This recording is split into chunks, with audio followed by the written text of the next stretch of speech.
CITP is that kind of place where you can have people for whom tech policy is the core of their work. It was already clear that we needed joint degrees in technology and policy. We're going to have to navigate a lot of these issues with international partners around the globe. Almost everything is beyond your control in terms of outcome. We don't have a theory. I think we're underestimating how much our policymakers are not on board. As Dean, I have been committed to ensuring that our curriculum and programming remain relevant and forward-thinking.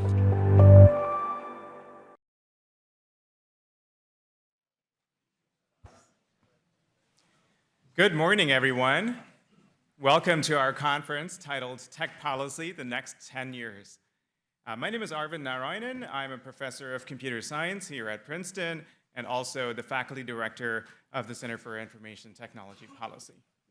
So our goals here today, we hope to discuss and shape the agenda for the next decade of tech policy. We want to talk about how change happens in tech policy, and we want to illustrate various career paths for people who are looking to do impactful work in this area. We haven't been modest with our ambitions here, but we have an absolutely all-star cast of speakers, and I'm really looking forward to the discussions today. Now, 9 a.m. on a Friday morning in Princeton is still a bit early, especially given that a lot of the folks who registered are from places like New York City, so I expect that people will be streaming in and also streaming online. We're expecting a full house today. Okay, so why the next 10 years, and why now? I think the best way to answer that is to look at the last 10 years of tech policy. So let's take a few minutes to do that. Let me paint a picture of 2014 for you. And if you've been in the field for that long, just take a minute to think in your minds about what 2014 was like and what's different today. So that was before what we now call the techlash sometimes. It was before the Cambridge Analytica scandal. The power and responsibility of tech companies had not yet become clear to the public and to policymakers. It was, frankly, long before the significance of AI was widely recognized. A few researchers around this time had started figuring out and had started talking about the fact that machine learning could be biased. It's something we take for granted today, but back then, they got strange looks. A frequent response from technologists was, what? How could math be biased? The big issue of the day, back in 2014, was privacy. But efforts at privacy legislation in the US had been stymied, and an effort at self-regulation by getting online advertising companies to respect a do not track signal in browsers had also failed. I had a small part in those discussions. So in short, things weren't looking good back then. I remember those days well. There were very few tech ethics courses in universities. When I advocated for ethics education in computer science, it was far from straightforward. Some people would often angrily argue with me that technology is value neutral, and it should not be the job of computer scientists to think about the societal implications of what they build. Very often, people would ask, where's the harm? What are you going on about? So today, though, it's no longer up for debate that poorly designed digital technology can harm people. There's a whole cottage industry of books on this topic. I should know, I've written a couple of them. Every university offers courses in computing ethics, computing and society, tech policy. CITP faculty teach a half dozen of these courses. And meanwhile, enforcement agencies like the Federal Trade Commission, the Department of Justice, state attorneys general have been aggressively going after tech companies that break the law. 20 states in the last few years have passed comprehensive privacy legislation. And on AI, you might not know this, but 700 AI-related bills were introduced in various state legislatures this year alone, and several dozen of them have passed. AI has also woken up the federal government, starting with the AI Bill of Rights and then the Biden-Harris executive order on AI. It's, I would call it an unprecedented whole-of-government effort. It directs about 30 different agencies and departments to take action to maximize the benefits and minimize the risks of AI. While all this is happening, some people haven't been paying attention, so I keep hearing that tech regulation or AI regulation is a Wild West. which is amusing to me given how much has been going on. So if we ignore the cynics and if we assess the situation objectively, then I would say that 2024 is a pretty good time for tech policy in the US. Now, the European Union has a precautionary approach and has regulated tech much more aggressively. They have the General Data Protection Regulation, the Digital Services Act, the Digital Markets Act, the AI Act, among other pieces of legislation. But the US has a different approach. It's more about acting on known harms and often on a sector-by-sector basis. And there are pros and cons of the two approaches. Now, I want to be clear that tech policy is much broader than regulation and enforcement. There are many ways to shape the direction of technology to be more positive in society. Civil society and academia have had major roles to play by building public interest technology, by helping the public stay informed and understand what's at stake, by holding companies accountable, and by working with companies when it makes sense. There are encouraging signs from companies as well. Most of them have adopted responsible AI practices, for instance. They've made many kinds of voluntary commitments, and they have improved their privacy practices to some degree. But of course, none of this is a reason to be complacent. There is a long way to go. Tech companies are extremely powerful and wield enormous influence over policy, especially federal legislation. Congress is often called dysfunctional, and unfortunately, I think there is a lot of truth to that perspective. There is still no comprehensive federal privacy legislation. And recent Supreme Court decisions might end up, to some degree, hobbling the capacity of regulators of the administrative state. Another thing that could improve a lot is that there is not nearly enough tech talent in government, despite improvements over the last couple of years. And frankly, it's hard to compete with private sector salaries. But I think tech talent in government is especially important given the pace of change in tech. If advanced AI is coming as quickly as tech CEOs have promised and alternatively warned about, then I think government and civil society are not in a position to meet the challenge of helping us steward this technology in a positive way. So anyway, taking a step back, when we look at the set of topics we were discussing in 2014 and compare it to today, it's going to be very clear that 2034 is going to be quite different. We can't predict the future, but we can prepare for different scenarios, and we can help shape the future. And while it's common to talk about tech policy failures a lot, I think there have been many successes, and it's important to try to learn from those successes. So those are all things we hope to do today. And CITP, I would say, is a good place to do this kind of work, to do this kind of research, to do this kind of policy work. We're about 2 decades old, and that's ancient in the world of tech policy. And in that time, we've built up a great deal of expertise, institutional knowledge, and connections, and so forth. In fact, most of the panelists today are our affiliates or alums or collaborators. So CITP is about 40 people, depending on how you count. The core of our expertise is computer science. And I think this makes us pretty unique among tech policy centers. But we are very interdisciplinary, and our scholars span over a dozen fields. So since we're at the forefront of research, we're often able to anticipate policy issues before they're widely recognized. And instead of simply reacting to whatever becomes important in tech policy, we're able to actually put topics on policymakers' agendas. In addition to research, a lot of what makes us distinct, especially compared to other academic centers, is the kind of hands-on work that we do. We have the Tech Policy Lab, where we work with quote-unquote clients to work on concrete policy problems that they're facing and produce a white paper or give them advice or some other kind of engagement.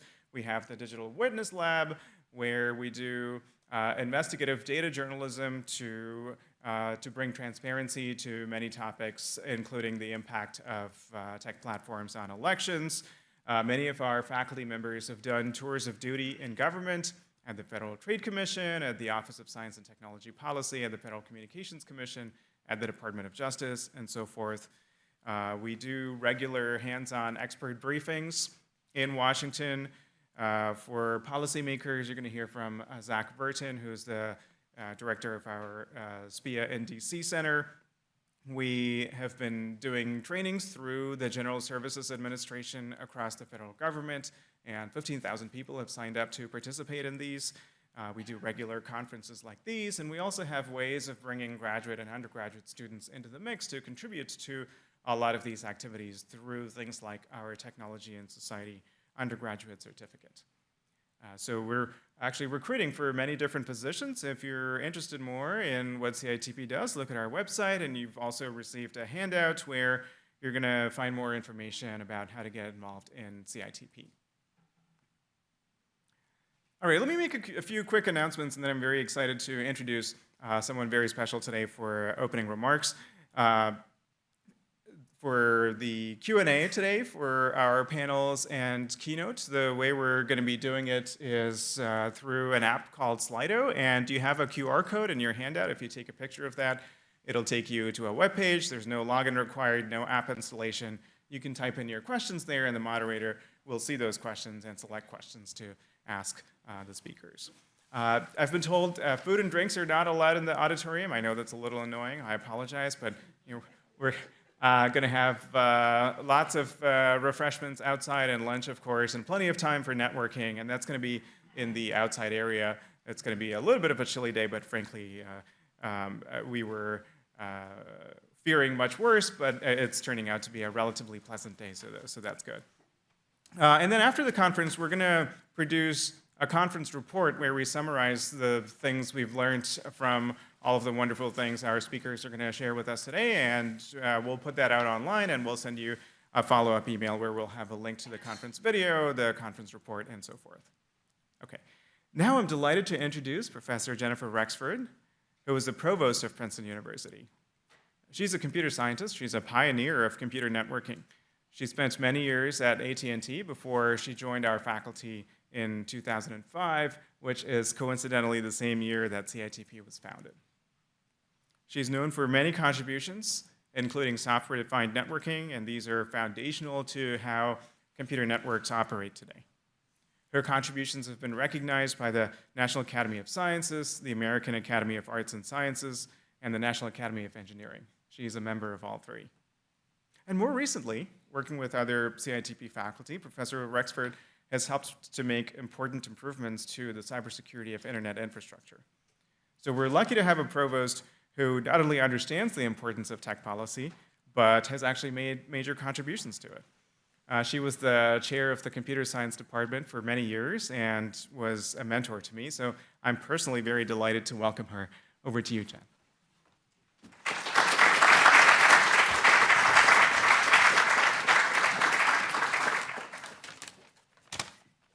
Hey, good morning. Delighted to add my welcome to this exciting event on the next decade of technology policy.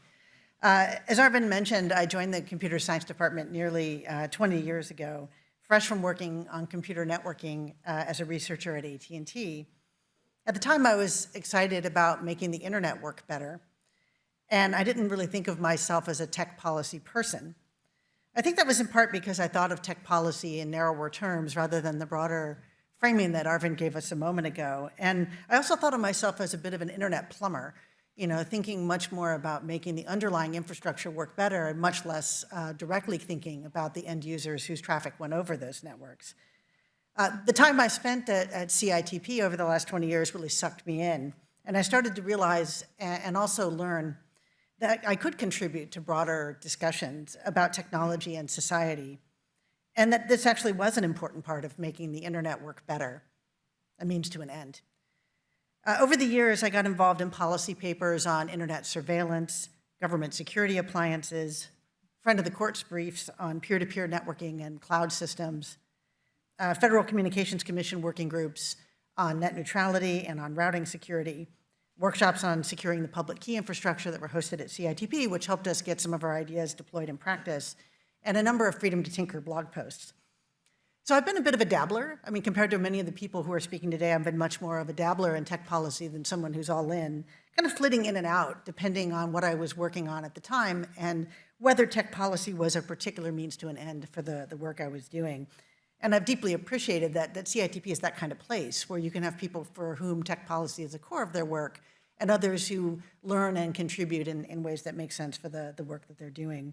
And I've also just been really delighted to follow the work of so many of my great colleagues, many of whom are here and speaking today. So Princeton's a great place for this kind of work where technologists engage deeply with policymakers and policy nerds engage deeply with technology. And in fact, many people are even experts at both. That happens in part because of our strength in computer science and the rest of engineering. It also is because of our really strong School of Public and International Affairs. And in fact, the small intimate campus that means these people actually run into each other and have serendipitous encounters that sometimes lead to lifelong collaborations with one another. The proximity to Trenton and DC helps too, because it both means that our faculty and students can spend time in DC, and importantly, that folks in DC and in Trenton spend time with us.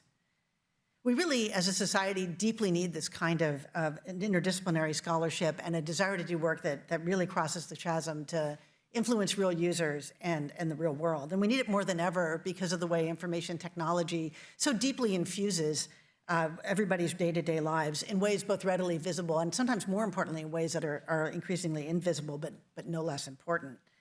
I'm excited about the work on campus about AI in particular. Arvind mentioned this as well. We're really doing a lot of work not only on the technological foundations of AI, but on its ability to accelerate discovery in a wide range of disciplines and industries, and also to apply AI in ways that benefit humanity, while also grappling with the very significant risks that AI itself introduces. I'm also really excited about a new organization on campus, the Princeton Lab for AI, which is bringing together faculty across a range of disciplines to bring those facets together, applying AI, advancing AI, and grappling with its societal implications in a range of fields. And also work that we're doing with the state of New Jersey, and particularly the governor's office, on creating a hub for artificial intelligence in central New Jersey, where we can apply safe and responsible AI to industries that are important to the state, like health and pharma, energy and climate, engineering and IT, as well as finance and other areas.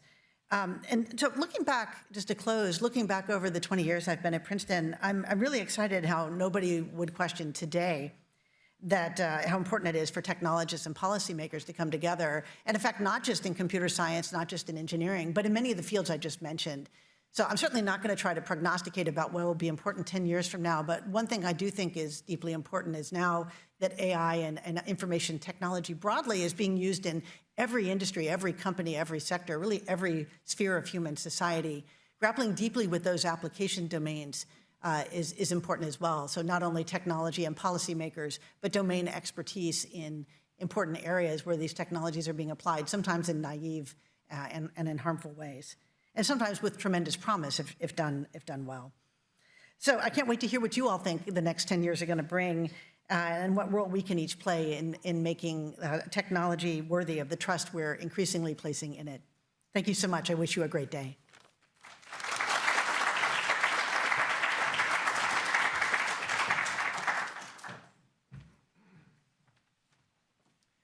All right, we're going to start panel one a few minutes early, and we hope to keep that going throughout the day. When does that ever happen? So I'm pleased to welcome Zach Vertin, who is the director of the SPIA and DC Center, which was launched last year by the School of Public and International Affairs in Washington. He comes from the foreign policy world. Zach served in both the Biden administration and the Obama administration, and he was the senior advisor to the U.S. ambassador to the United Nations. His career also includes work both in the U.S. and internationally for the International Crisis Group, for the Brookings Institution, and various others. He's partnering with CITP on a new project on AI and governance in Washington. I've tremendously enjoyed working with him over the last year or so. And he also lectures at the School of Public and International Affairs. So welcome, Zach, and he's going to be moderating and introducing the speakers for panel one.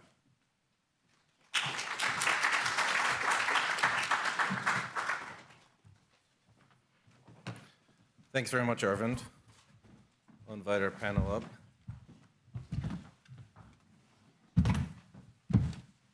Good morning, everyone.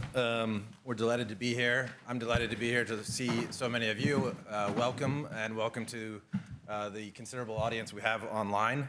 And As Arvind mentioned, I come from the policy world, not the tech world. You can tell those of us who are wearing a tie come from policy and not from tech. But as was evidenced throughout my career, but most recently working at the UN and working in large part on China, all of us who are policy people are quickly having to learn to become tech policy people also. So glad to be here with you all. Our theme to start today is the opportunity ahead. And the foundational questions which we'll pose to this panel are broad, and maybe appropriately so, in order to set the table for the rest of the day. Those questions: why does tech policy matter? Which areas of tech policy are most important today, and how might that change over the next decade? Can policymakers keep up with the rapidity of change in the tech world? And what is the role of US law and policy, or lack thereof, in the global digital governance arena? So we're, of course, very lucky to have a great panel with us to kick this off, and I'll introduce them very briefly. Many of them are well known to you, and reciting their bios would take all 90 minutes, so I'll be brief. On the end, Anne-Marie Slaughter is CEO at New America. She was, among other things, Director of Policy Planning at the State Department during the Obama administration, and she was also Dean of my school, the School of Public and International Affairs here at Princeton. Moving down to this end, Ed Felten is co-founder and chief scientist of Offchain Labs. He served at the White House as Deputy Chief Technology Officer and was not just Professor of Computer Science and Public Affairs here at Princeton, but also the founding director of your host today, CITP. Alondra Nelson is next. She holds the Harold F. Linder Chair in the School of Social Science at the Institute for Advanced Study, where she leads the Science, Technology, and Social Values Lab. She was acting director for Science and Society at the White House Office of Science and Technology Policy previously, and also previously Dean of Social Science and professor at Columbia University. Finally, last but not least, is Professor Paul Ohm, who's a professor of law at Georgetown University Law Center. He also served in several federal government roles, including at the Departments of Justice and the Federal Trade Commission. No Princeton connection, Paul? I'm not sure how you got on this panel, but... Just kidding.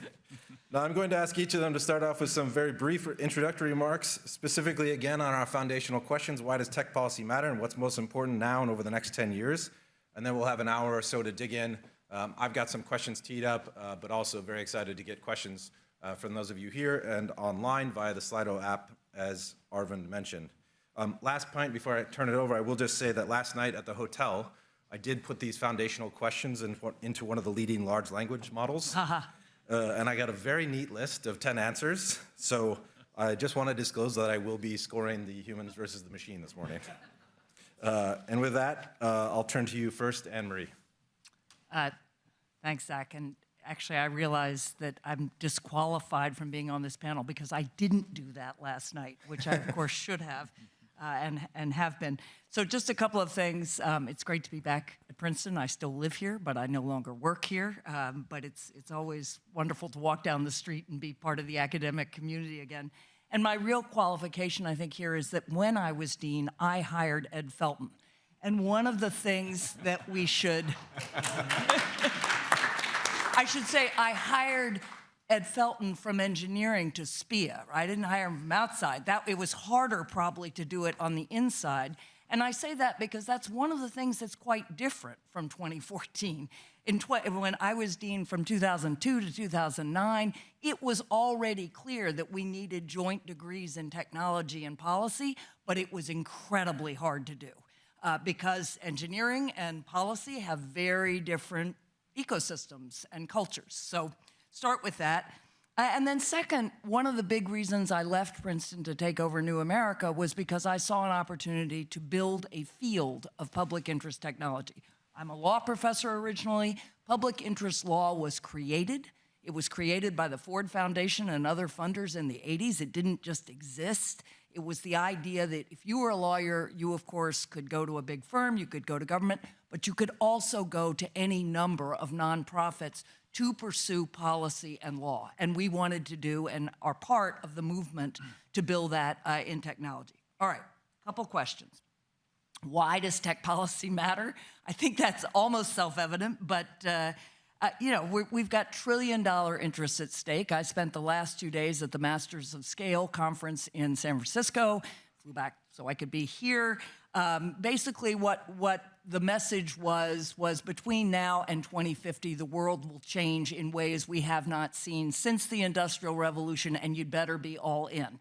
That's a California, Silicon Valley view, but nevertheless, the policy we make now, and as I'll say, not just for AI, but for tech as a whole, is vitally important.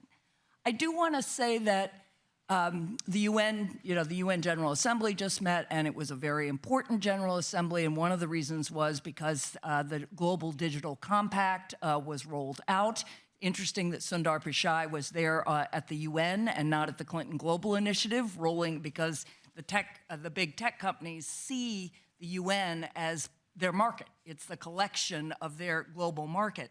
And one of the big things in the Global Digital Compact was, for the UN, this is very important, there's recognition that, this is from the Global Digital Compact, our cooperation must be agile and adaptable to the rapidly changing digital landscape. As governments, this is important, right? This is the 193 governments who normally do not acknowledge any other actors in the world other than governments, at least formally. We will work in collaboration and partnership with the private sector, civil society, international organizations, the technical and academic communities, that's us, and all other stakeholders within their respective roles and responsibilities to realize the digital future we seek. That may not sound earth-shaking, but for the United Nations, it is earth-shaking to have that formally recognized in a UN document signed on to by all UN members. So that's important because there's a recognition that all of us have to be engaged in in tech policy. I want to suggest we need to go beyond stakeholderism. Stakeholderism is the World Economic Forum's favorite approach to broadening policy. It is very important. But with tech tools, we can go directly to human beings. And we need to think about that in the next 10 years. Not just the companies, the universities, the organizations like mine, but how do we use our new technologies to get directly to more direct forms of democracy? And there's a lot of work being done there. So I want to put that on the table. So if that's why tech policy is important, what areas are most key? And I'll give you 3, and I'm sure my fellow panelists have others. One is still equitable connectivity. You know, many of us look at the digital divide and we think around the world, and that's right, but the digital divide is just as big in this country as it is between us and other countries. And if we cannot fix that, the digital divide is becoming a digital chasm. So if being connected now means you can use all the AI tools at our disposal, those who have will have that much more. And those who haven't don't stand a chance. Because it isn't just about being able to do your work online, it's being able to compete in ways that are changing really who we are as humans and what we can do. So equitable connectivity, critical here as well as around the world. Normalizing responsible AI and data use. So a lot of this, we keep talking about AI, but a lot of the problems we encounter with AI fall into the category of new tech, but the same opportunities and problems. And Arvind, you mentioned privacy. Yes, that was a big issue in 2014, and guess what? We still don't have a federal data privacy law. And until we get it, we're just, Europe and many other countries look at us like we're just way behind, but that's a fundamental set of protections. Think of it as kind of the Bill of Rights for ordinary people that we have to have going forward. And just more generally, I think we need to normalize AI safety techniques. There are a lot of ways, again, that you want to think about safety for digital technology generally and expand that to AI. But also we then need to kind of create a much more active and imaginative global public conversation about how we can create digital public goods, how we can use AI in the public interest in ways that many of them are open source, and many of them, I would say, are both national and global. And here I have more to say about China, but I'm not going to say it now. So the third area I think we have to focus on is environmental sustainability. It's highly appropriate that we are sitting in the Andlinger Center auditorium. Again, in 2014, I think tech seemed frictionless, weightless, and ethereal. Well, it doesn't now. When you look at the energy needs of the large language models of AI, generally, we're talking about all the energy the US produces and a lot more. So we have to think about sustainability hand in hand with how we think about technology. The big tech companies are. Why is Bill Gates investing in nuclear fission, small nuclear reactors, and then fusion coming, hydrogen, all of that? But that has to be a key part of this conversation. So tech policy is as important or more important as any other area of policy we have. It intersects many other areas of policy, equity-based, responsible public use. It is national and global, and energy is at the core. I'll stop there. Thanks, Anne-Marie. Paul? Hi, it's delightful to be here. And since my Princeton bona fides were called into question, let me start with a quick story about, as we look to the next 10 years, thinking about the past, but not our past, my past. One of the kind of signature moments of the early part of my career was being invited by a hero and mentor, Ed Felten, to give a talk at this still young center called CITP. It was the year you moved into your beautiful space that I think CITP still sits in. It was such a kind of, Princeton present and future to be.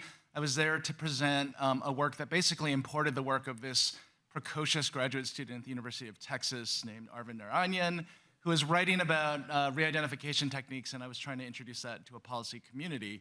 While I was there, I met Harlan Yu, who later on asked me to join his board of directors for his nonprofit. I met David Robinson, who I'm disappointed to hear had to back out of today's event, but is, I think, from what I can tell, saving us from large language models in his current job. Joanna Huey, who I was delighted to see started a job as a professor at USC this fall. And then at the end in the reception, I remember being constantly pestered by this precocious undergrad named Jonathan Mayer. And I thought, he's brilliant and going places, but I want to just eat this canapé. So CITP, I knew then and has borne out over the years, has had this uncanny knack, as Arvind described, to be at the center of the next thing. And this was always the place to watch if you wanted the deep, rigorous dive, but one that was sort of visionary. Unlike Anne-Marie, I'm not going to go through the questions because what I want to do is I want to convince you about a new thesis I have. This is an article that I should write. For those of you who are in AI in any form, as I am, you know that there's more pressure to write quickly than there ever has been in the past. Yeah. And so when I think about what am I most trying to accomplish with my articles, one way I could measure it is if I get Anne-Marie Slaughter, Alondra Nelson, and Ed Felten to read one of my articles, I've succeeded. And so this is super efficient and no peer review. And Arvind actually and the Provost set up my talk really well because I think this is going to sound a little bit contrary to some of the themes in their talk, but I hope by the end I convince you that this is actually quite sympathetic with what they were saying. So CITP has long recognized that technologists play a central role in critical social contexts and conflicts in the world today. And they've always decided that what you need to do is you need to build better technologists. You need to round them out, you need to teach them some ethics, you need to teach them some humanism, and Princeton has long been a leader in having ethics training, having workshops on the sidelines of the big CS conferences. There are now entire conferences that are dedicated to this, and so I'm going to call out ACM FACT, which I think, in my mind, first and foremost, is where a lot of the most important work at our intersection happens. And the model is that the technologists, like it or not, are at the center of every one of our important decisions. And in the best cases, because of the training they get at places like Princeton, they know to surround themselves with interdisciplinary friends, and they have concentric circles where they have employees and they have a public policy staff and a privacy staff. They have lawyers, advisors, literal friends who are giving them information. But what we've seen is when push comes to shove, they shut the boardroom doors and they make the big decisions without the direct benefit of all of those people. For some reason, they keep the finance and the business people in the boardroom, but they often exclude the rest. So how is this whole thing going? How is both the kind of Princetonian approach to building these technologists and then how it's being realized in the market and in our society? I think in terms of outputs, if you were to measure it, not bad. Look at the work coming out of CITP, but I think even more so, look at the amazing stream of people coming out of CITP, and I mean not only from the faculty and the PhD program, but the undergraduates and the master's students. They are going on to do bigger and better things, and because they started here, I think they are bringing the kind of nuance that Arvind was describing. In terms of results, it's sort of a mixed bag. I mean, we have federal agencies that I've been delighted in the current administration to really find their footing and their strength, and I'm thinking of the Federal Trade Commission and the CFPB, my former colleagues at the Department of Justice. They are kind of fighting the good fight better than they have. Now, we all know too soon that could all change, but right now it feels like we're in this moment of momentum and perhaps hope.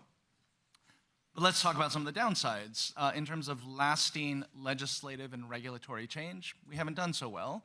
That's already been commented on when it comes to privacy law, but you can add to that, bias and discrimination law. You can add the protection of children. We just don't seem in this country to be able to write new rules to deal with our most insistent problems.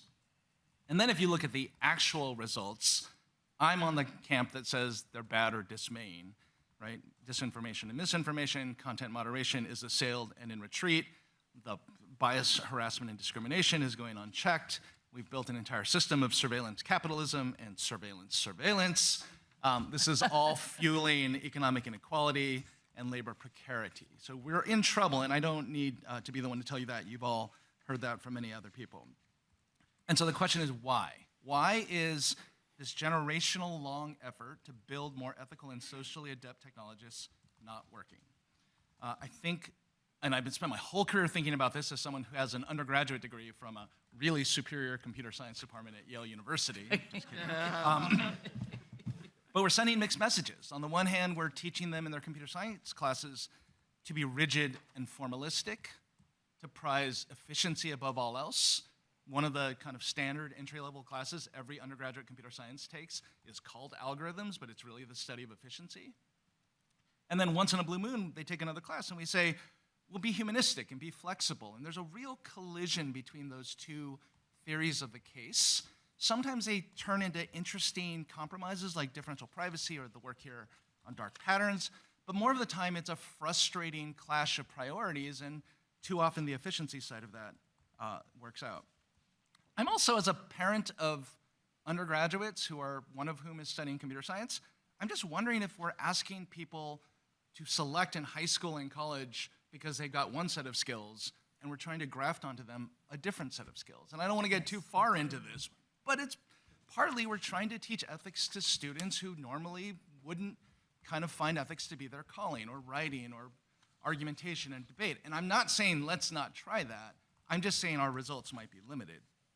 And then you layer on top of all of this the system of capitalism and the marketplace that we have. If you haven't read Ari Waldman's book, Industry Unbound, he really kind of in a deep and rigorous way diagnoses the way that really good people who are privacy-minded go into companies and get lost. And so what's the conventional wisdom? We need to do more ethics courses, more interdisciplinary majors, because what else can we do? But that's really expensive. It's pushing on deeply entrenched norms. It's not clear there's time, and the track record has not been that great. So here's my argument, and it's a weird one, and I'm hoping that it'll stoke some debate today. I think the role of technologists in the last 2 to 5 years has begun to shift. I think they have become decentered intentionally. And I think this came to me the first time I ever tried to train a neural network. So I've been writing code my whole life. I love writing code. I've taught 700 Georgetown law students how to code. I was struck the first time I trained a neural network how it is a different intellectual activity altogether. Code is control. Code is logic. Code is problem solving. Training a neural net is closer to a faith-based exercise, right? It's mining, to use something from Professor Felten's current field. It's hoping that the seam is there in the data, and if not, maybe we can find another seam. I was shocked and dismayed. I was shocked and dismayed when I heard people who do this for a living saying, well, tuning hyperparameters is more art than science, which to me was just a way of saying we don't really know why this works. the endless quest that we've seen in the last 6 months to put reinforcement learning into everything, because then the humans can really get out of the interference with scale that they're causing. Okay, I have a lot more, but let me kind of summarize, because I know I've used my 7 minutes already. I see a light at the end of this tunnel. If you look at the current wave of computer science research around large language models, you see something super interesting happening, which is the cutting edge computer science these days often doesn't feel like computer science. It almost feels like zoology. Like we've found a new species and we're gonna test it and we're gonna come up with these results and maybe we'll plot it so it looks like it's an academic paper.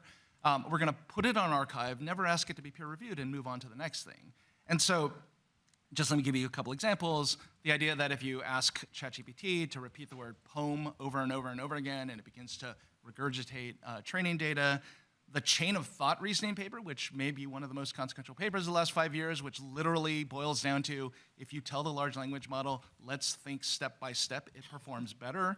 And then there are all sorts of anecdotal examples. The tweet, which to my mind is just like less polished archive posts, that said, I couldn't get this early version of ChatGPT to get the math problem right until I said, I didn't want to tell you this, but an innocent man will die if you don't get this right. And then I got it right instantly. And so the vision I have is that we're actually building new technologies that you don't need to program. You just need to reason with. You just need to kind of understand human language, and you need to understand human motivation. And by the way, it's not clear to me that a degree in computer science makes you especially good at that. It might be anthropology or sociology or philosophy becomes kind of the coin of the realm. And in this vision I'm crafting, we're not kicking the technologists out. Of course not. They have to be at the table. They're going to be building the next models. But at the same time, they're going to understand that they actually don't have to do everything. It's, I think, in a way, liberation for them to do what they do really well and to surround themselves with people from other disciplines who do the other parts that they don't do so well. I don't think this is inevitable, by the way. I think the computer scientists, if we're not careful, will reprogram computer programming back into these systems, right? They'll make it more of a technical pursuit because that's what they do. So I want to call that out when I see it. I want to label it. I want to measure it. But I hope we can end up in this world where we have it all and the technologists are doing what they do well. Provost Rexford talked about, being a plumber. I would love it if the computer scientists could become plumbers again, instead of people who decide whether or not we have fair elections and bias and discrimination. All right, thank you, appreciate it.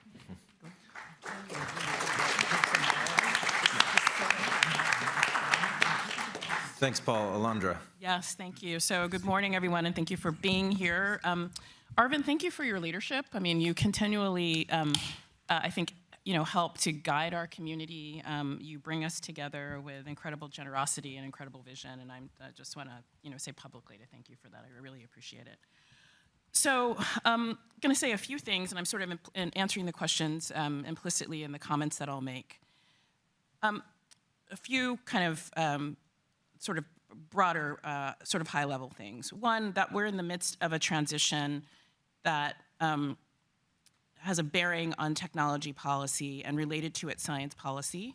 That's important for the next decade, and that a few modes in these transitions, or a few of these transitions that we should note, and I include the following. That today, and in the next decade, nearly every domestic and international policy issue is at the same time a technology policy issue. So I think we need to think about another kind of decentering, to use the word that Paul just used. That technology policy is increasingly a policy area that certainly is a vertical, like you need people who can go down in that, but it also is a horizontal. And that is actually a new way of thinking about technology policy. So I'm just going to name out some fields and some examples, but I think in your head you'll have lots of other examples. Healthcare. What are we going to do about electronic health records and the use of AI, both in clinical practice and public health? What are the implications of AI that's not the only technology we might think about here, but AI for mental health? Agriculture, biomanufacturing, bioengineering, the efficiency that AI can bring to crop growth and to the potential to feed the world. The criminal legal system, challenges that we face with facial recognition technology already being sort of scaled into the future, into the next decade, for example, many other examples.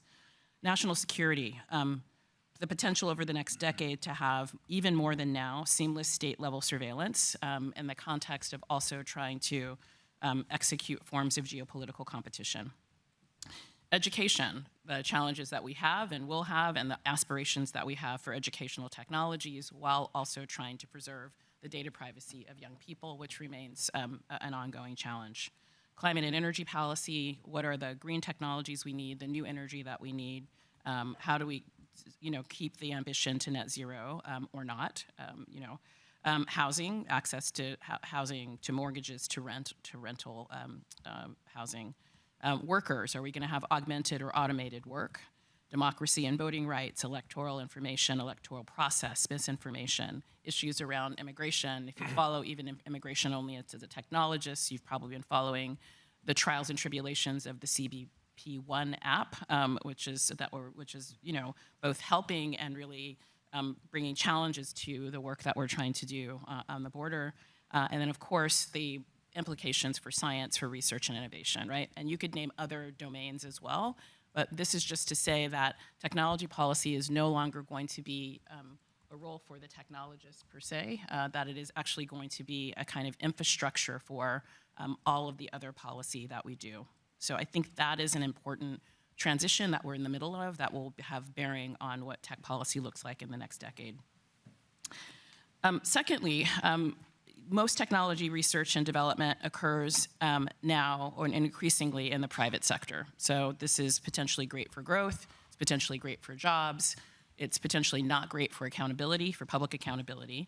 But what this has meant, if you think about 10 years ago or 20 years ago, when a lot of technological R&D, science R&D was done funded by the government and also done in sort of government agencies and facilities like DARPA, was that we had a kind of chokehold, or what in a conversation my IAS colleague Hannah Black-Wiba phrased as, government had the role of offering a kind of precautionary principle for new technologies. So we might think about the GPS as an outgrowth of formerly national security technology that government in part decided when it was going to become a civilian technology and had done a lot of work, policy work, other kinds of work around that transition. We could think about Mariana Mazzucato's work about the iPhone and all of the flows of government support and resources that went into making the iPhone a product, including Sergey Brin's NSF grant as a graduate student. But today, we know that the generative pre-trained transformer model emerges in part, largely out of Google, right? That didn't emerge out of the federal government. And again, not necessarily a bad thing, great for growth, great for jobs potentially, challenging around transparency and accountability. But the fact that research labs are increasingly doing a larger proportion of all, I'm just talking about the US R&D, means that we are losing opportunities early stage in the development of these technologies to sort of create norms, policies, and other kinds of guardrails and flows around them. And that is only going to accelerate over the next decade. And that's a different challenge for technology policy, particularly when you have claims around IP and the like. Third, AI and likely other kind of technologies, quantum information, quantum computing, if we get truly viable applications of those, and others, are new kinds of dual-use technologies. So dual-use technologies are those that can be used for both civilian and military purposes. GPS that I just mentioned is one of these. The challenge, the policy challenge that we face, and I think this is a significant one, with something like generative artificial intelligence, which is called also a general purpose tool, is the question of how do we designate the bright lines between civilian and military use when you have a general purpose technology, right? There were purposes and uses for other prior, the prior class of dual use technologies that made that much more clear. With forms of powerful and enabled artificial intelligence, we actually don't yet even know all of the use cases. So we'll be kind of deciding in real time to what extent they're dual use, to what laws they fall under, and what modality or in what particular use case and what context is this a national security or an international or an intelligence community use, and when is it a civilian use? And as we do, it's going to be the case that we're going to over-index on protecting the intelligence and defense uses. And I think that means that the bright lines that are always too small between those uses of technology that allow us to protect our national security and those uses of technology that allow us to protect our civil rights, our civil liberties, and the sort of foundational principles of democracy are going to get increasingly blurred in a world of dual-use technologies that is general-purpose technology. And I think we really need to think, beginning right now, about what governance we need to prevent the development of a kind of vast surveillance apparatus built in part on the blurring of what we used to be bright lines with other kinds of dual-use technologies in which the lines were a bit more clear. This means, of course, that we're going to need, in the next 10 years of technology policy, really meaningful transparency. So not only have we not, Arvind and Marie, been able to get data privacy, we've not really been able to move the needle on transparency. I mean, Arvind has done some great thinking about what does that even mean and how do you think about it. So I mean, I don't mean to suggest that it's an easy thing to accomplish. But as we're building out new institutions like the US AI Safety Institute, we need to be thinking and pushing on these to be, and this is a job for technology policy, democratic institutions, which is to say, what we don't want to create is a two-way pathway, an only two-way pathway between companies that are willing to share some information about their high capability models under some secret protection to preserve IP, which we want to preserve and that is important. And now, given the national security memorandum that was released yesterday by the Biden-Harris administration, a closer relationship between the AI Safety Institute and the intelligence and defense communities who also have an incentive and investment in protecting secrecy. So now we have a two-way line of secrecy and a sort of cluster of institutions working together that if we are not careful about how they're implemented, will create a space of diminished democracy and diminished transparency because, reason one, justification one, security, classification, justification two, IP and trade secrets. And we've got to, I think, be very careful about that. So what to do? I use the phrase, how do we govern the future with this kind of context and this, imagining that these things might be true now and over the next 10 years. How do we govern the future knowing that our technologies are increasingly dynamic and iterative, and that we have created and laud a business model, a disruption model, the very purpose of which is to skirt the law and to skirt regulation. So to the third question that our colleague raised about, I think that we need to really actually reject the choice architecture that we receive when it says, do we do innovation or do we do, responsible development? Like that to me is a total red herring, particularly when you're dealing with the emergence of industries and companies, the whole purpose of which is to get around the law. Like, of course, the whole intent is to make the law and to make regulation behind. So first, we need to return to first principles. I wanted to, who was I joking with? I'm going to double click. Who was I wanted to say that this morning? It's an inside on what Professor Slaughter said about, or former Professor Slaughter, I guess. I'll call you. You're back here at Princeton. Professor Emerita. I think I get the title. Okay, very good. About the UN General Assembly. The United States and China indeed both put resolutions about the principles. What are the anchoring principles in a dynamic technology policy space that we're going to agree to as a global community? And so, what that's going to look like in action. I mean, even the Global Digital Compact that Anne-Marie mentioned, Russia made noise about it, Iran made noise about it, Venezuela made noise about it. So it was more consensus than unanimous in the end. But I think there is a consensus that there are these kind of first principles that, include a vision of the public good that we should sort of keep in mind. We need to really recognize and exercise the fact that existing laws, rules, norms, and standards apply and actually use them. So fast technologies are coming. Some will be in the generative AI space. Some will be in other spaces. And what we need to not do, both as technologists and as people in the world, is to immediately throw up our hands and say, oh my God, the social compact must be totally rebuilt, and we cannot possibly have a structure that can govern what's coming. And we've seen really great leadership from the FTC, from CFPP in this regard. If you want government to be quick and to be as quick as the technology, use the laws you already have, right? If the thing does not abide law, it doesn't abide law. You don't have to sort of necessarily figure that out. It then may be the case also that new laws, rules, norms, and standards may be needed, and we should craft those, and we should be, they should be agile, they should be, thoughtful. California this year passed 18 new laws, including those pertaining to sexual violence and harassment and deepfakes with AI. And I want to remind people, even as I think Congress is mostly dysfunctional and is sitting in a cluster of real disincentives when the United States has a pretty significant asymmetry in the AI space in particular. You know, they're kind of like, why would we want to legislate this when we're doing so good? But members of Congress have been introducing smart, appropriate technology legislation for years, right? For the last 3 or 4 years. Like, the laws aren't bad, we just can't pass any of them. And so we're constantly sort of saying we need new laws, and nobody understands. Sometimes they're imperfect, the staffers are really smart, and the laws are not bad. So it's not for a lack of trying with legislation, it's like we can't get any of these laws over the line. Lastly, I want to say we really need to think about, and Anne-Marie said a version of this, how do we think about policy innovation? How do we think about not just technological innovation, but policy innovation? And I think thinking about iteration and policy is a super important part of this. So one of the sort of truisms, of legislation often is like a good law should last. It should last for a decade, a generation, 50 years, 100 years is a good law. In the space of tech policy, that's not necessarily a good law. And to pass a good law with that sort of value or that principle in mind means you get stuck with laws that are inappropriate.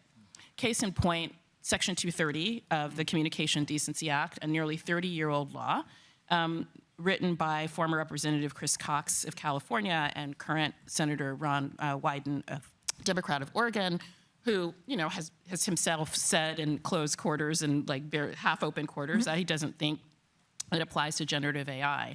So I think we've got to have a totally different strategy for how we are working together to craft law. And to think about, to build law that are meant to last 5 years, a year, 2 years, that are able to be iterated upon. One way of thinking about doing this in the space of rulemaking and policy and just guidance is the work that NIST has been doing around cybersecurity initially and now around AI, which is a kind of versioning. So in the cybersecurity space, they offer kind of repeated guidance. Last year, January of 2023, they introduced the AI risk management framework, and it was explicitly introduced as a version 1.0, right? So as they're anticipating that you might have a 1.1 or 2.0, that this is not the final word on this, and there might be more to say. So harder to do probably in legislation, but I think if we can begin to move to a norm of policymaking with things that are softer, rules, norms, other guidance that comes out of government that anticipates, particularly for technology policy, it's going to need to change, we might have some policy that we can live with in the next decade. Thank you. Thanks, Alondra. Ed, if you could bring us home, and then we'll move to questions. Sure. As an academic, I used to say that I was in the intellectual import-export business, meaning that I was looking for ideas, models, methods that live in one field but can provide value over in other fields. If you're a student and you're looking for a field that is exciting and fast-moving and where that kind of intellectual import-export work is fundamental to the field, tech policy is a great area to work in. It's what attracted me to this field, and it provides a lot of opportunity. And if you're a Princeton student looking for that, then you're really in luck, because you have a great institution here in which to do that, and you have CITP, which continues to be one of the best places in the world to do that kind of work. I'm really excited to be back here and to see what's happening here, and to see where CITP is going under Arvind's leadership and with the broader community of CITP. I'm speaking here today as someone who's spent some time in academia, some time in government, and now in recent years, some time as a startup founder, both in the early days and I'd say then the sort of middle age of a startup, where we are now. And there are many different angles from which you could look at this field, but I think having sat in those different seats, in each seat, the problems of tech policy, the issues look a little bit different. But let me offer a few observations based on those experiences. And the first one, I think it's important to say that we've made a lot of progress. If you look back over the 10 years to 2014, as Arvind did earlier, to where we are now, we're in a much better position. Government is doing a much better job and we have a much larger community of people working in the field across academia and government, for sure. And it's important to say that we've made that progress and that it was much needed. Yeah. But I think we have still quite a ways to go. And I think one of the foundational problems that remains, issues to be addressed, is that I think there's still a deficit of technical expertise in government. And it's important to continue to push on that, to treat that disease. But while we treat the disease, I think it's also important to treat the symptoms, to recognize what are the effects of this deficit of technical expertise in government, and what can we do to try to mitigate them. So let me point to a few ways in which I think this can lead to trouble. One of them is the emergence of a kind of broad brush thinking. Somebody say, for example, the idea that all applications of facial recognition are bad. To paint in a very broad brush about particular areas of technology. And when we do that, we not only risk landing on the wrong policy, but we also undermine important policy goals. Because even these cutting-edge, dual-use, high-risk, high-reward type of technologies can provide a lot of solid value if they're applied to certain problems in certain ways. The use of facial recognition to unlock your phone, for example, provides a lot of value for cybersecurity as well as for privacy, as just one example. So that's one symptom, is a kind of broad brush thinking that is unwilling to get into the details of particular ways that technology can be deployed or particular use cases. Second, I would say, second symptom is policymaking devolving into a negotiation among companies with government as the mediator. That is, if policymakers feel that they are not in a position to be opinionated about or make judgments about the merits of particular alternatives, what you end up with is a situation where representatives of powerful companies or powerful interest groups will come together and simply negotiate what the policy is going to be. And the main drawback of that approach is you tend to end up with solutions, first of all, that obviously ignore the interests of those who are not in the room, but also policies that are particularly anchored to one moment in time. So you can see examples. Such as almost every major copyright act is an example of this, or the Communications Act of 1996. Good examples of complex frameworks that might have made sense at a particular moment in time, but which have aged into the future not well at all. Third is a symptom, I think, is that we can have whole areas of policy where the intellectual framework of the policy is built on a very shaky technical foundation. A great example here is privacy. One of the reasons, not the only reason, but one of the reasons why we've had such difficulty making a good policy, or really much of any policy in privacy, is that we don't have a theory of what privacy is or means that is technically sound or technically implementable. We tend to build around these notions like personally identifiable information, which from a fundamental computer science standpoint just doesn't make any sense. And if we try to cram our policy into that intellectual framework, we're going to get a policy that fails in both directions, that is sometimes much too restrictive and other times much too permissive. We also, I think, and finally, the fourth symptom of technical expertise deficit in government is missed opportunities. Opportunities where there are ways that government could use or encourage technology to solve problems. That there's a caution about getting involved in technology. A good example here in privacy is around privacy-enhancing technologies. There are real opportunities there, which mostly go unrecognized or unexploited in the policymaking process. opportunities to insist on better privacy practices in cases where it might not be obvious to a non-expert that something is even possible, but the technology does exist. Moving on to the next observation, one of the things I think I've seen more clearly sitting in an industry seat is the tendency of folks in the tech policy world, especially in academia, to sort of slip into a mindset of always thinking like a regulator, right? Seeing like a regulator means that you're always asking, what rules do we need to make? What is it that's happening that we need to stop? And regulation is very important, and you don't want to turn that off. But on the other hand, I think if you're thinking like a regulator, you really are not thinking in terms of opportunities.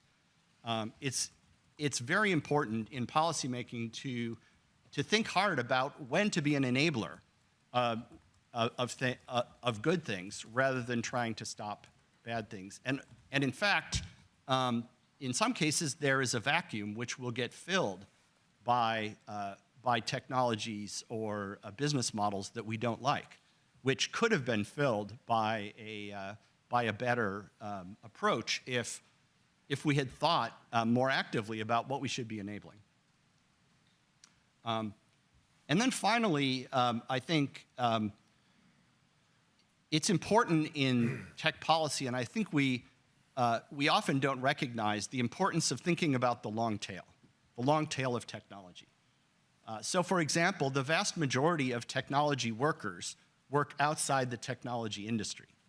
But when we think about what it is that tech workers do, we tend to think about that person who works in a big Silicon Valley company, and not the person who's working in a company that is in any other industry.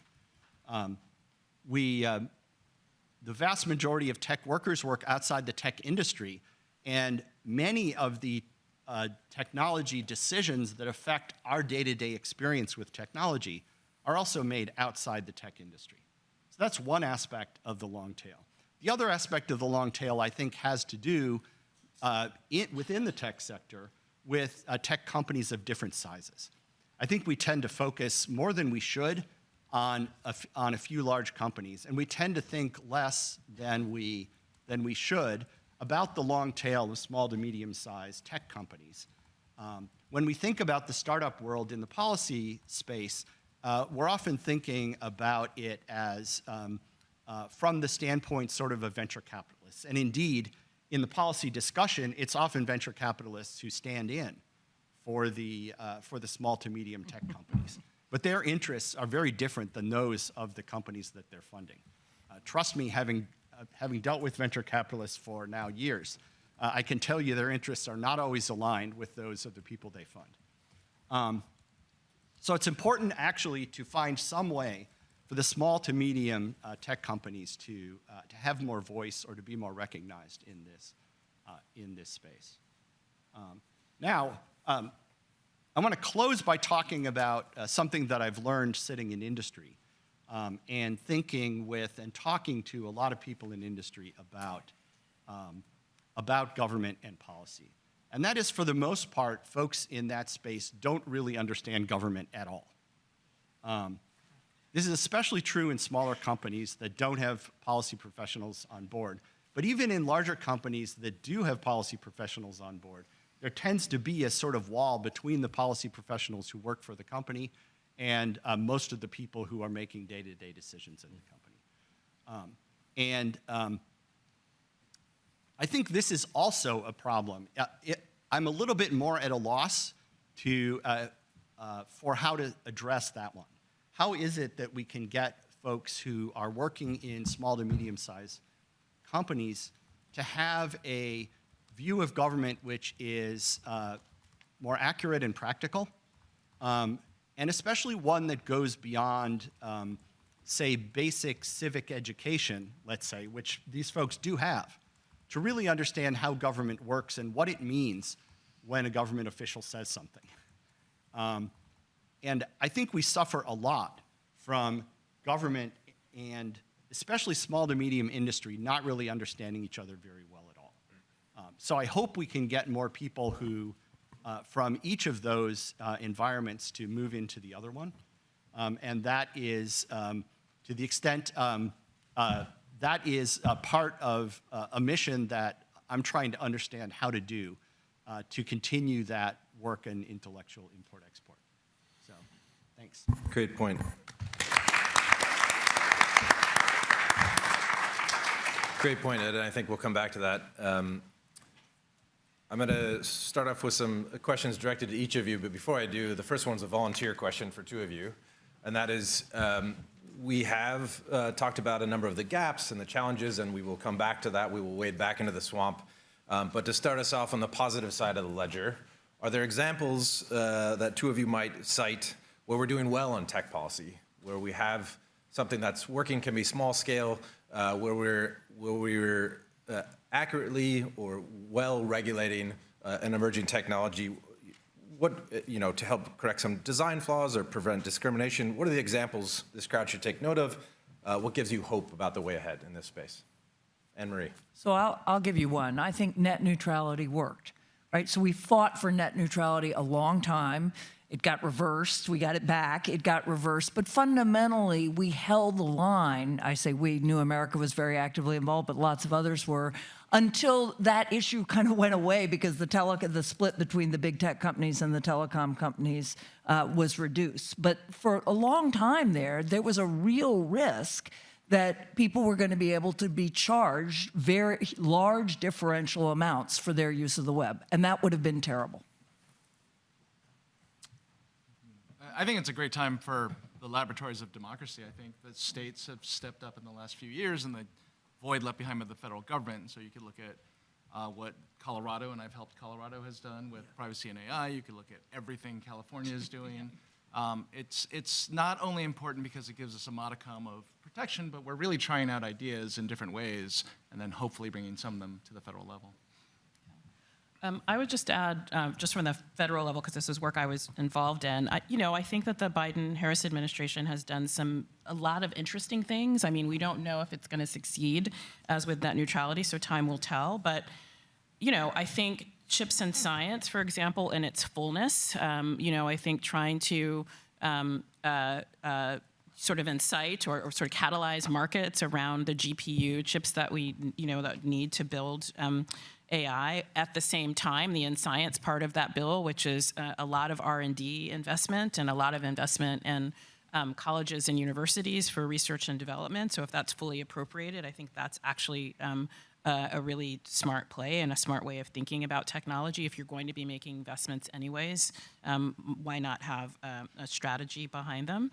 I think the president's executive, I don't actually think that we're going to get, for some of the reasons I suggested, federal kind of big omnibus legislation around AI policy. Like, I just think that the disincentives with regard to American leadership and global competitiveness on this are just like pushing too hard. The headwinds are pushing too hard against it.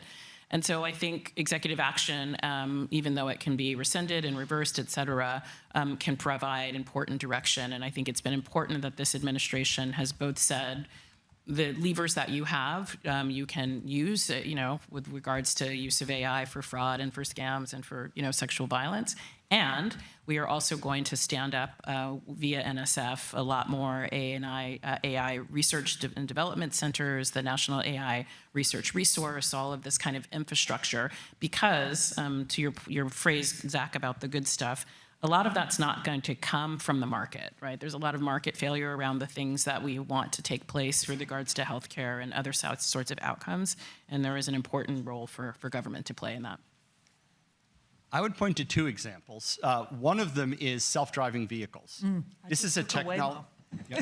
This is a technology that is going to be hugely valuable. It'll bring mobility to a lot of people who don't have it currently, and it will save a great many lives. And I think government at the federal and state levels has done a really valuable and judicious job of sort of managing and overseeing that process to make sure that experimentation happens. It happens promptly, but also that there are guardrails. And to me, this has been a big success so far. And I think will continue to be. And partly due to some really visionary leadership inside the federal government especially, in recognizing the value of this technology and being pro the technology in a responsible way and not trying to just stomp on it. A second one that's especially front of mind right now has to do with voting technology, and particularly how it is that we cast and count our votes in the United States. In 2004, I was quite alarmed about the situation we were in, and we've made a lot of progress in this area. It's still not perfect, but officials were correct, I think, to say that the election 4 years ago was the most secure we've had in a long time. And I think we're in an even better posture now than we were before. That said, this has become really a really hot issue politically. I think on the merits, we're in a much better position than we have been in for as long as I've been working on the issue, and that is a success that has been hard fought. There have been a lot of policy battles fought, but more and more Americans are voting on more and more secure voting technologies today. And that has been a 20-year policy fight that has, I think, gone pretty well overall. Thanks. We're going to get into legislation and the elections in a bit more detail, but before I do that, I'm going to start with what appears to be a popular question both on my page but on the incoming questions. And Paul, maybe you can start us off. I think it's a pretty widely accepted wisdom that this country failed to adequately regulate social media, and we're still sort of digging out of that hole.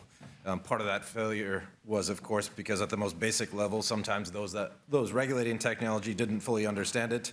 That in mind, have the right lessons been learned, and is Congress in a better position to regulate emerging AI tech than it was then? For those of you who are younger, when he says Congress, it's this institution that used to create laws. Just want to help you understand the question. I mean, one thing you do sense, and although it's, I think, devolved into the bumper sticker level, we don't want to replicate the same mistakes, right? That's not the same thing as wisdom about what to do differently and better this time. But there seems to be kind of a shared and collective understanding, no matter where you are on the techlash, that something went really wrong with social media, and it's not just that the government tried to regulate and failed. It's that the companies tried to regulate and failed, right? That they were trying self-regulation and content moderation, and now we're in this kind of weird place of retrenchment where Elon Musk and Mark Zuckerberg are both kind of saying that was probably a mistake. We went too far. In Musk's case, certainly he thinks it was too far. And so, yeah, we need to do better. I think Alondra's right. I agree that both that the Biden executive order and other actions that the administration is taking are really encouraging.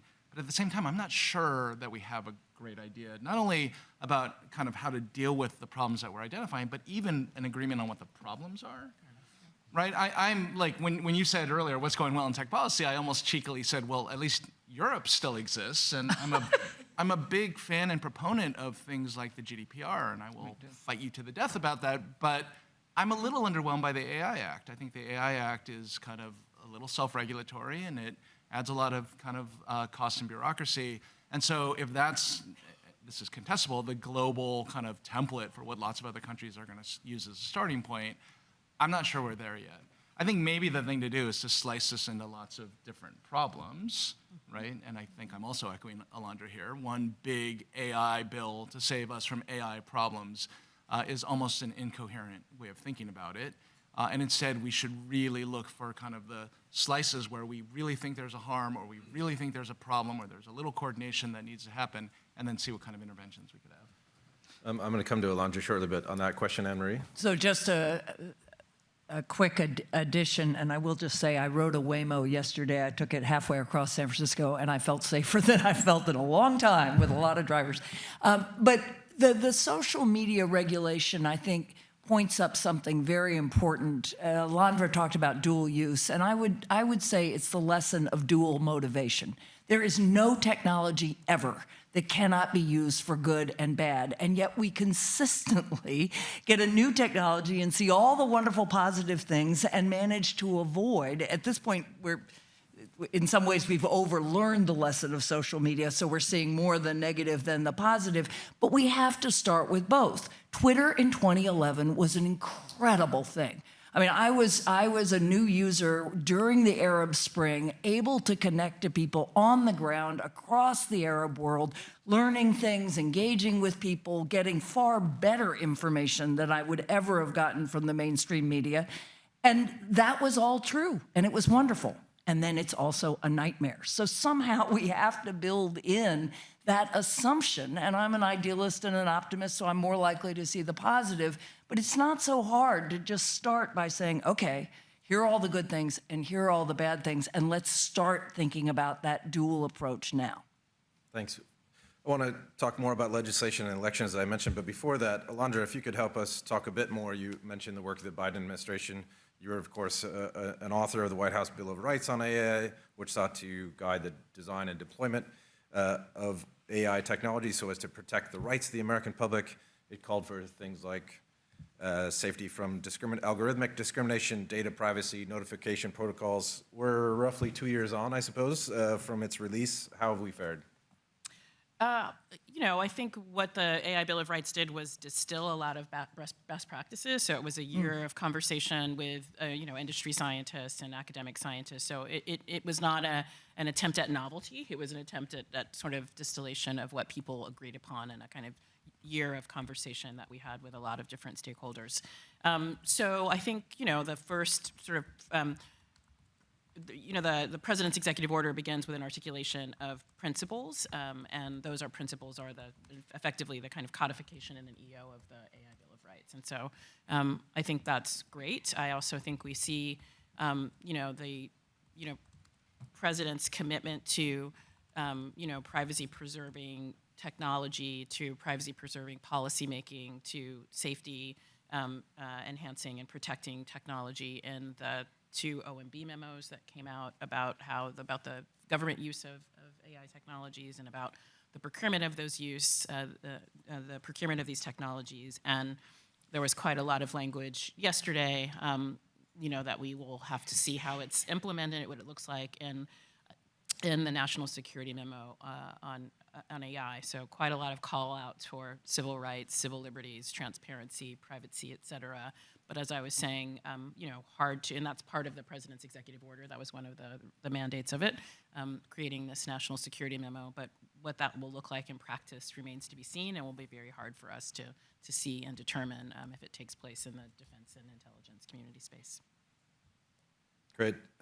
Just on the legislation and the picture in this former institution of Congress you mentioned, for any of you, I mean, Alondra mentioned that there were a lot of good bills out there. Paul, you mentioned that we shouldn't approach this as in one fell swoop. What are the prospects for AI legislation, meaningful, either comprehensive or otherwise? Again, there's been lots of frameworks, Blumenthal-Hawley, there have been Schumer Insight forums, lots of good bills, but no clear path on the political side to adoption. What does that look like now in 260 hours or so after the elections? Does it become any clearer or not? Anne-Marie, do you want to start? Or Ed, go ahead.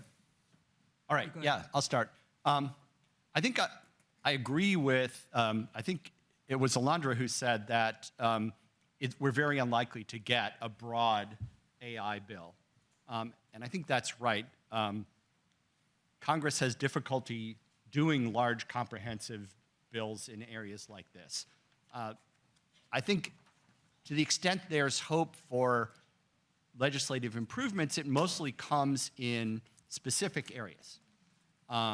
So one example that's front of mind for me is in facial recognition, where I think it's possible to have legislation that is relatively targeted and takes a few interventions. And I was involved in a National Academy study on this topic that made specific recommendations. I think there is potential for bills in certain areas like that take a relatively light hand and therefore have a better chance of getting through Congress. But it is a struggle, I think, to get legislation, especially in areas that are seen as new or fast-moving. Yep. So when Zach and I were talking about this earlier, it's very striking to me to think that it is easier to get something through the General Assembly with 193 nations, of very diverse nations, than it is to get through the U.S. Congress with 535. And yet it definitely is. And obviously we're talking about different levels of specificity, but still, we may well, as a civil society organization, get further trying to make sure we actually implement the things that were agreed at the UN than we will trying to build bottom up in the US Congress.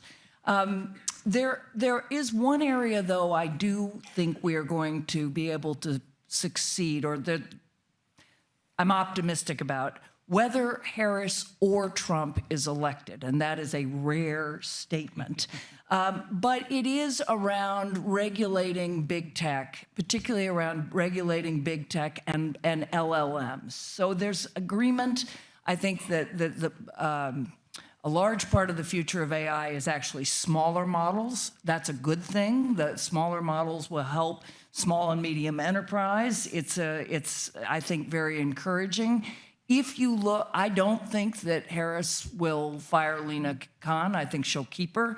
I think if Trump is elected, the same will happen. And so I think you'll still see really positive movement. What may not be an actual federal law, but at least continuing policy on using antitrust and merger regulation. And merger regulation is just as important around kind of creating space for those smaller and medium enterprises that Ed was talking about. Thanks. Paul, you mentioned Europe, and thank God for Europe. Can you talk a bit more about that? There's this idea, true or not, that while most of the tech is built in the United States, most of the regulation has happened in Europe, and it's done a better job protecting its citizens. Is that true, and will that save us in the absence of movement and capital? I want to be clear.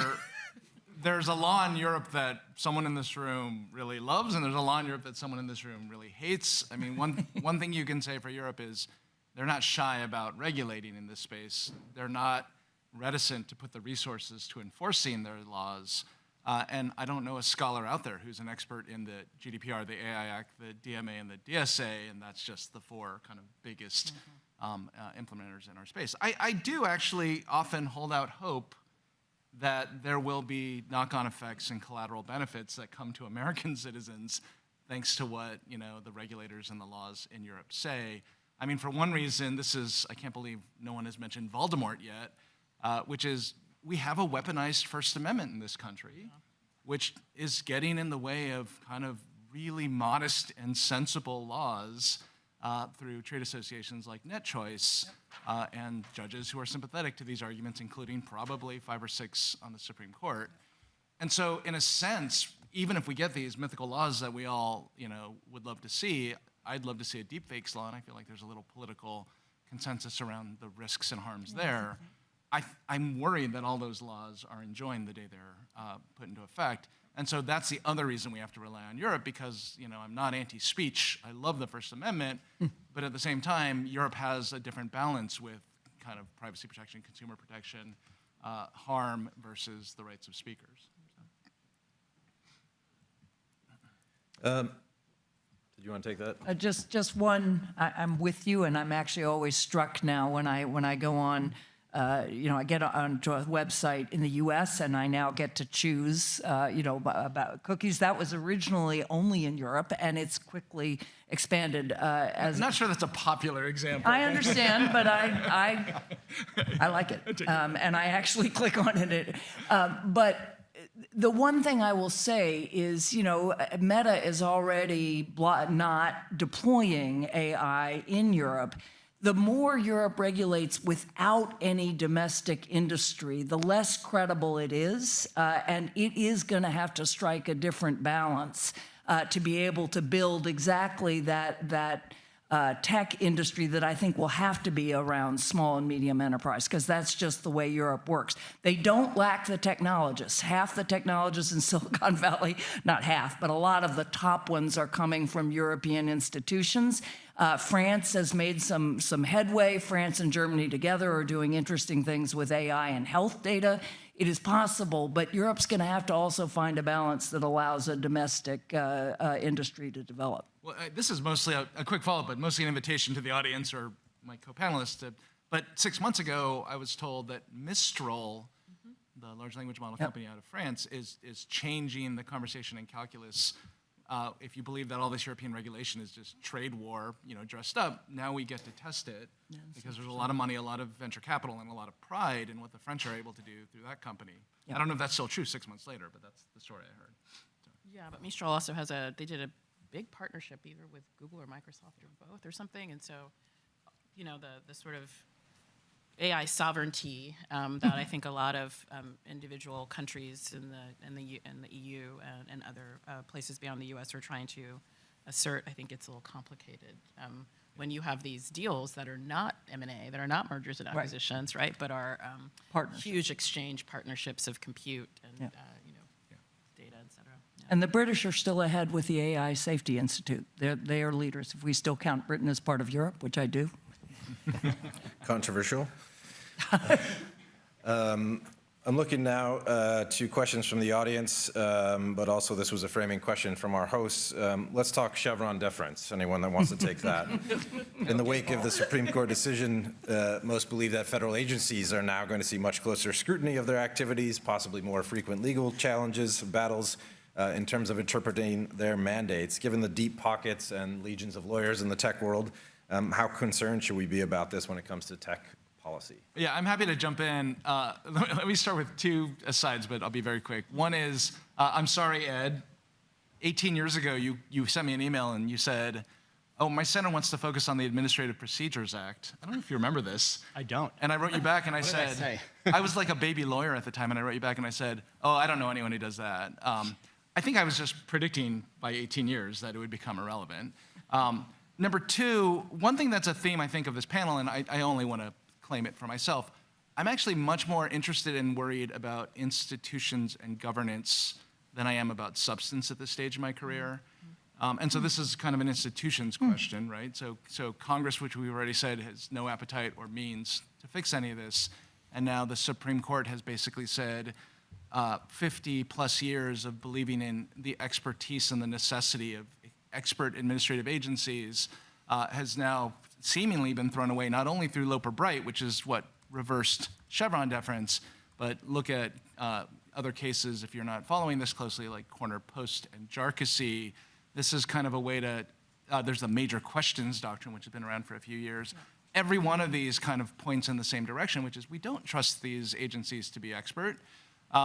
Worse, we trust judges to second guess the expertise and kind of make these decisions on a clean slate.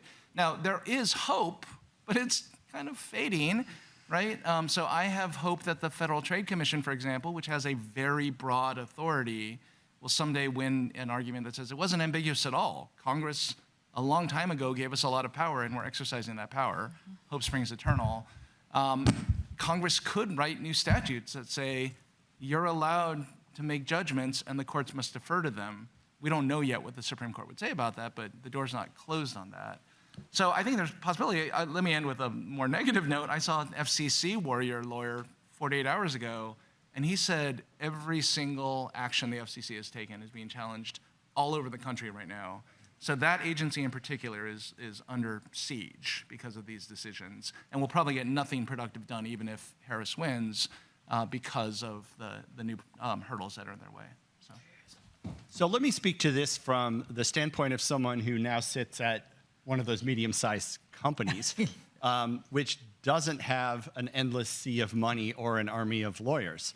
The practical effect of this has been a few big companies fighting with government agencies, and the smaller players left with a lot of uncertainty about what the law is.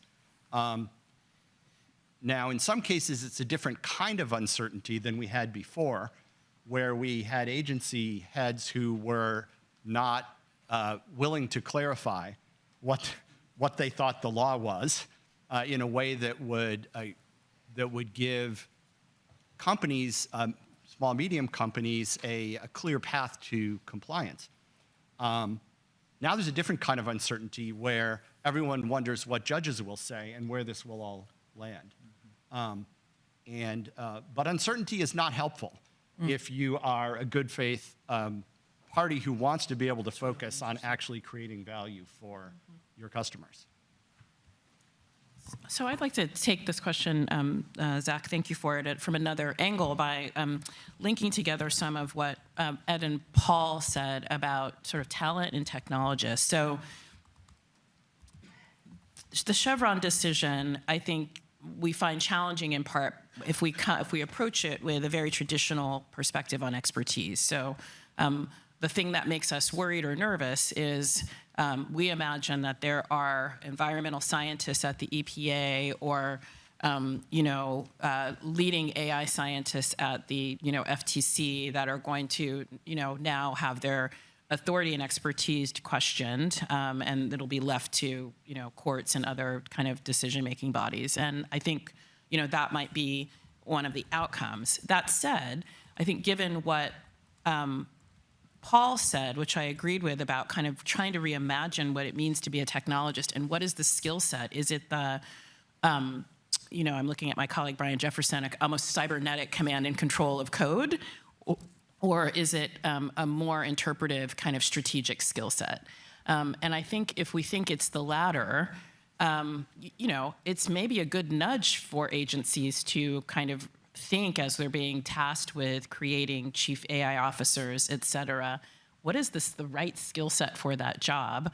And how do we open up thinking about that? And in the agencies themselves, you still are going to have have work to do, even as the lawyers are coming at you with cases. There is still a space for policy innovation that exists for you that's not only about lobbying back and forth with claims about expertise. And so you need people who are not only thinking about code in a very kind of conventional way, to think about that available, although shrinking, area of play for policy innovation in this new kind of world of constraint.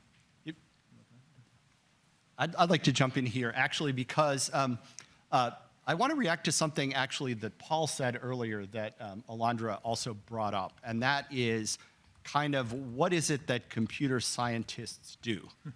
And I think here there's a difference between the experience you have being educated as a computer scientist and the experience you have as a practitioner, or even as a researcher. This analogy that that working with say advanced machine learning models is more like biology than it is like computer science. I'd say it's more like biology than it is like mathematics, but it is like computer science. Especially during the part of my career before I broadened out into policy, I was doing what's called computer systems research, and it is very experimental. And you're often in a mode where you're dealing with the system that you are struggling to understand and predict. And that's the nature of the work. And so I think much of computer science does think of systems in this way. And although the emergence of large language models maybe has taken that subfield some distance closer to being biology, there still is a lot of biology-like activity within computer science, especially as a practitioner. And trying to keep systems running and making practical decisions about how complex technical systems will be managed and evolve. It feels it's much more of an experimental science, and it's much more of a mindset of risk management than the sort of theorem proving that you might do in school or a coding exercise where there's a clear, correct answer. I take all of that. I would still say, as somebody trained as a lawyer and a political scientist, experimental science is still far more certain than the realms of negotiation and policy and law, where ambiguity is our daily fare and we thrive on it. And that is an enormous personality difference. So, Ed, people like you are are relatively rare. It reminds me of nuclear arms control, where you had only a handful of physicists who could really bridge the two fields. The ones who could were gold, but by and large, it really is, it's a personality difference, it's a preference difference, and we do have to take particular care to encourage those folks who can be those bridge builders. And just briefly, although I'm delighted, The lawyers. Not only did I publish this article, but I just got cited 3 times. But to Ed's point, I mean, you went to biology. The term I used was zoology, but then I quickly went to sociology and psychology, which I take your point. You're right. Complex systems have always been something under study. I think there is perhaps a shift to something that's a lot more humanistic, a lot more kind of philosophical, if you will. That could be in our future, and then I'm not so sure the computer scientists can say that, well, this is what we've been doing for 30 years. So. Thanks to all of you also who are already sending in questions in. I've got a long list here, and I'm doing my best to amalgamate. The words Elon Musk do show up a few times here, so I'm going to say... Give those to Ed. Give those all to Ed. On Monday, the New York Times ran a quite extensive piece on the entanglements between Mr. Musk, whose companies receive billions of dollars of government contracts, a long scroll of regulatory challenges, legal battles, investigations with nearly a dozen cabinet agencies and regulatory bodies. There's, of course, an immediate question here, which has come in, which is what happens if Donald Trump is reelected in this context, but more broadly, here, a question about the might of tech giants and about fostering competition and innovation in a fair market. Anyone? I'm in favor of competition and innovation. Fair markets too, right? Fair markets also, yeah. I mean, no, you go ahead. This, in many respects, this is a very old issue, right? Which is just the power of big companies and the leaders of big companies. And in some ways, it is a diversion to think that, that what some would call the Elon Musk problem is about technology at all, or that the most important aspects of Elon Musk as a public figure are about technology. To me, it's an older problem and one that we have always grappled with. I would agree with that. I'm just going to point out this is really about the deep, deep, deep corruption of our political system. We have a corrupt democracy. We do not have any constraints on how much you can spend to get somebody elected. It's just crazy. So, if we're really going to fix this, we have to fix this not only through resurrecting some kind of limits on campaign finance, but I would say going deeper to change our electoral system so that we can have multiple parties and more than 2. But I will stop there. I do want to say specifically with Trump, and I alluded to this earlier, it's not just J.D. Vance, it's Project 2025, it's the New Right. There's a whole body of new conservative thinking that actually, again, is anti-big tech. Now, if I have to bet, I'm going to say that Donald Trump's determination to take over large parts of the federal government, to enable him to block all these investigations, will prevail over whatever intellectual long-term rationale Vance and many of his intellectual cohort would favor, but there will be a tension in the administration there between the two. I would just add 2 things. I mentioned that one of the things the disruption economy is purposely, intentionally doing is skirting the law. And, we see that kind of norm or that culture being brought into broader spaces, including how we think about government. And I would just remind all of us, when you talked about fair markets and other things like, just fair exercise of scrutiny. I mean, there's not a single one of us in this room that could be a defense contractor or could be working on a commission for the federal government or could have a security clearance to work on these things and be behaving in some of the ways that Elon Musk is alleged to have behaved vis-a-vis, a malign foreign actor. That is a a known adversary of the United States. And so that culture of impunity with regards to the law that is moving out of kind of a business model in Silicon Valley to how we even think about the national security realm and who should have access to it is really worrisome. Thanks. We've got about 8 minutes to go, and I want to try to get to 3 questions. I'm going to zoom out here.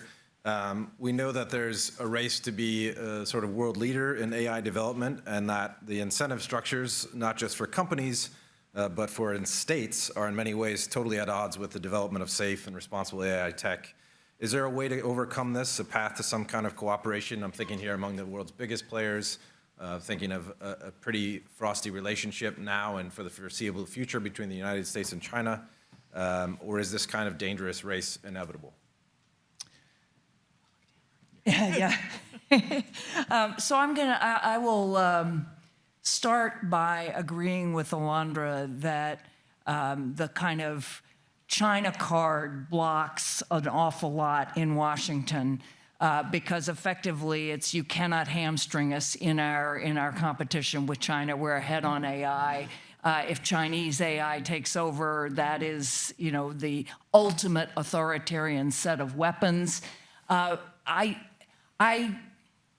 accept parts of the argument. I think it is incredibly short-sighted, mostly because it feeds the demonization of China as a whole. And without China, we cannot solve either climate or the next pandemic, which is coming. And just imagine, the last, even now, we couldn't cooperate with China to distribute vaccines around the world. If we had, and Xi Jinping proposed it, and the US said, oh, those vaccines aren't very good, maybe not. They would have been better than no vaccines. So we actually do have to find ways to cooperate with China, and we can cooperate with China on the sort of biggest principles. And the first real AI catastrophe, we will find ourselves with China in the equivalent of nuclear arms control, where we're agreeing on those basic premises. So what I would say is, I think here, particularly with the Harris administration, the more you focus on the global security problems, again, climate, pandemics, food security, water security, and all sorts of tech disasters, the more likely you are to realize that you have to find ways to cooperate with China. So whatever this opposition is, it's got to allow for much more room for cooperation. I'm going to also say something quite controversial, but I think it's important. The Chinese American population is 1.5% of the American population. The Indian American population is about 1.35. If you look at government, you're going to see far more Indian Americans than Chinese Americans. That's no knock on Indian Americans. It's simply to say it is really important that we reflect our whole population because it's really important that there are a whole lot of people who see China more as I see Europe, as a place you came from, as people you're still connected to, people you do not automatically demonize. That does not mean that you shouldn't be really careful and really aware, but this is something we've got to pay attention to as we become a population that reflects the whole world. Moving on. In this environment with uncertainty both at a national and international level, Alondra, maybe we can start with you, but I'll invite an answer from anyone. What should we be most concerned about over the next 10 years? If we do a kind of risk triage, is it X risk? Is it catastrophic? Is it cyber attacks and safeguarding weapon systems? Or is it the kind of smaller grade things when it comes to failures across domains that lead to greater inequalities or discrimination? How would you rank order those? I don't. I just say yes, yes, yes, yes, and yes. I mean, like, I think it's very unfortunate that we have gotten to a place in the conversation around, responsible and safe and effective AI that we would think we have to rank them. I mean, in the public. That's not to say if we were sitting in a skiff in the intelligence community, you would have to be thinking through that. But I think the fact that people in the public are being asked to sort of make a choice between having an engagement with some sort of algorithmic decision-making process that's fair, or whether or not we're going to create systems that destroy us. I mean, that's like a false choice, and we shouldn't have to make that choice.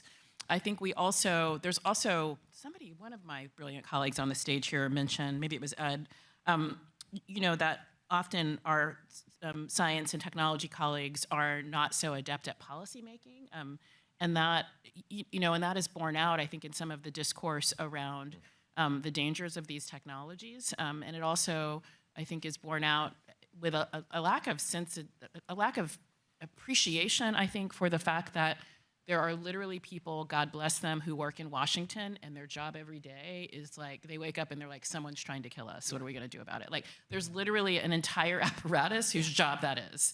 And somehow we've allowed the AI sort of conversation to be like, oh my gosh, things might destroy us. What are we going to do? It's like, the Elizabeth Warren, we've got a plan for that. It might not be exactly the right plan or the perfect plan, and we need to have the talent that we need, and we need to have people with the right kind of technological capabilities and policy minds, but it's not, catastrophe is not a new problem. It's not a new policy problem. It's a grim job, though. Yes. Okay, 2 minutes to go. Last question. Ed, maybe let's start with you. Let's talk about known unknowns, or unknown unknowns. What are we not talking about, thinking about today on this panel that when we invite you back 10 years from now, we will absolutely be talking about in this space? Well, let's see. I think we're not talking enough about cybersecurity risk. Yes, totally. We never talk enough about it, and we never do anything. We never do enough about it, partly because we don't have a theory of what we should. That would be number one on my list. I also think we should be talking more about technology education, and especially ensuring equitable access to technology education. Here. Can I invite others on this question? Paul?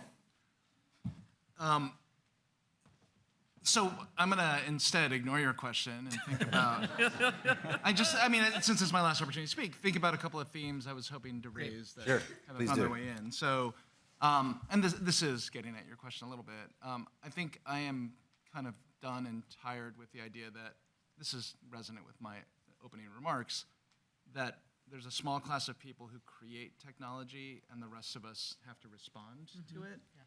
And so I'm super interested in any interventions that speak to co-design and collaboration. And I think we've done baby steps. If you look at privacy by design, if you look at the dark patterns work, I think one thing that's really intriguing me these days is how, again, large language models, you can kind of fundamentally change the way they behave and operate with a tiny bit of fine-tuning, right? You get exactly the right training data, you get a little bit of compute or a lot of compute, and it does something really different. So I imagine a world where agencies are helping companies figure out how to fine-tune, or judges are issuing injunctions that say, thou must fine-tune. And again, we're going to have a huge First Amendment fight over this, but I love the idea that it opens us up to a collaborative exercise where we use the systems of government and civil society and everyone else to sit at the table and talk about what do we want these technologies that are so important for our destiny and our society to look like. Closing thoughts from Anne-Marie and/or Alondra? So I love that, and we do a lot of work on what we call co-governance or collaborative governance. It is happening in lots and lots of places around the country, less on tech thus far, but just in general on everything from designing budgets to figuring out what to do with parks, et cetera. And I do love the idea that we'd be able to do it with technology. I will also say that I think 10 years from now, we are going to be talking much more about kind of super augmented individuals versus those folks who have not had that opportunity with tech education that isn't just, here's technology. It's how do you use it as part of who you are, not in some cyborg way, but in the same way that engineers use calculators when they didn't. I actually grew up learning long division. My kids would have no idea. But to sort of think, as I started out by saying, you've got a question, you're going to ask it, but you're not going to ask ChatGPT. You're going to ask your own AI, and it's going to have been customized to you and your data. So I think we're going to be talking about how we address that and how, above all, we help level playing fields and help the talent that is equally distributed around the world benefit from it. I would just say that the policy, I think about policy as someone who is, unlike Anne-Marie, I ended up in Washington. It was not something I had planned to do, and so I don't come out of a policy school experience, for example. And so I always am trying to bring people into the conversation of what policy is, and I do that by saying that policy is a proposal or a proposition for a desired future state, and that we use policy innovation to enable how we reach that desired future state. And for me, that means that the conversation about tech policy, if it is going to touch, as I suggested at the beginning, every domestic and international policy issue, needs to be a conversation that's not just for technologists and not just for policy wonks, and that we need to make it be, enable it to be a truly democratic conversation again and again. So just agreeing and with a little bit of different language with what Anne-Marie and Paul have already said. Thanks very much. I will just say that we have a huge list of questions here coming in on education, great questions on automation, labor, the digital divide, ethics and humanism, multilateral development. But I will say we could go all day with this panel, but a huge thank you to them for achieving the task of setting the table for I've taken lots of notes.